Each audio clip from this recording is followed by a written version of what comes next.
महमूद गजनवी कहते मेरे दिल में ख्याल आया करता था हमेशा कि मैं वाकई सुबकुतगीन बादशाह का बेटा हूं या माज़अल्लाह मेरा बाप कोई और है। और एक ख्याल मुझे आता था कि कयामत वाकई कायम होगी, शक रहता।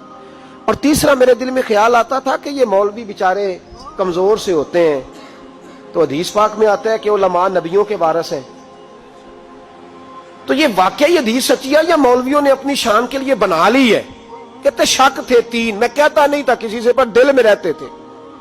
तो एक दिन मैं हिंदुस्तान की एक गली से गुजर रहा था, तो दीन का एक तालिब इल्म ने कोने में बैठ के थड़े पे फट्टे पे बैठ के ना सबक याद कर रहा था। उसे जब सबक भूल जाता ना, तो एक हिंदू खत्री की दुकान थी, उसके अंदर चिराग जल रहा था और एक छोटा सा रोशनदान था, ईंट निकली हुई थी, वहां से ना एक किरण बाहर आ रही थी रोशनी की। तो वो तालिब इल्म जब सबक भूल जाता तो किताब रोशनी के आगे करता, इबारत देखता, फिर कोने में जाके याद करता। महमूद कहते मुझे बच्चे का ज़ौक बड़ा अच्छा लगा, मैंने उसे बुलाया, मैंने कहा बच्चे तुम लालटेन क्यों नहीं खरीदते? तो कहने लगा मैं यतीम हूं और रसूलुल्लाह का दीन पढ़ना मेरा शौक है, मदरसे में पढ़ता हूं पर गुर्बत है, लालटेन नहीं। कहते मैंने उसे थपकी भी दी और लालटेन भी दी। मैंने उसे कहा 2 सिपाहियों की ड्यूटी लगाई, जब तेल खत्म हो जाए तुमने तेल पहुंचाना है। महमूद कहते हैं जिंदगी में बड़ी नेकियां की थी और जितना सुकून आज मिला पहले कभी नहीं मिला था।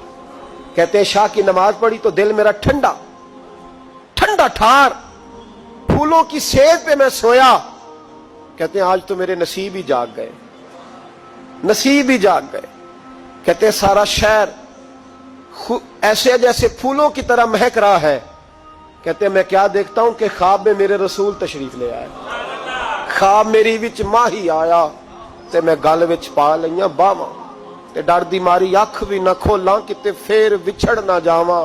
और किसी शख्स ने कहा था चिर होया मैनू तरले लैंदियां कदी मोड़ मेरे वल वागां, ख्वाब मेरी विच एक बार जे आवे मैं सारी उम्र ना जागा। कहते हुजूर आए ख्वाब में, एक जुमला हुजूर ने कहा, एक जुमला नबी पाक सल्लल्लाहु अलैहि वसल्लम ने कहा एक, और मेरे तीनों सवालों के जवाब दे दिए। जरा दिल के कानों से सुनना। कहते महबूब फरमाने लगे ओ सुबकुतगीन के बेटे, तूने आज मेरे एक वारिस की खिदमत की है, मैं कयामत के दिन तेरी सिफारिश करूंगा। कहते हैं मुझे समझ आ गई कि मैं सुबकुतगीन का बेटा हूं, मुझे समझ आ गई कि कयामत कायम होगी, मुझे समझ आ गई कि उलमा नबियों के वारिस है।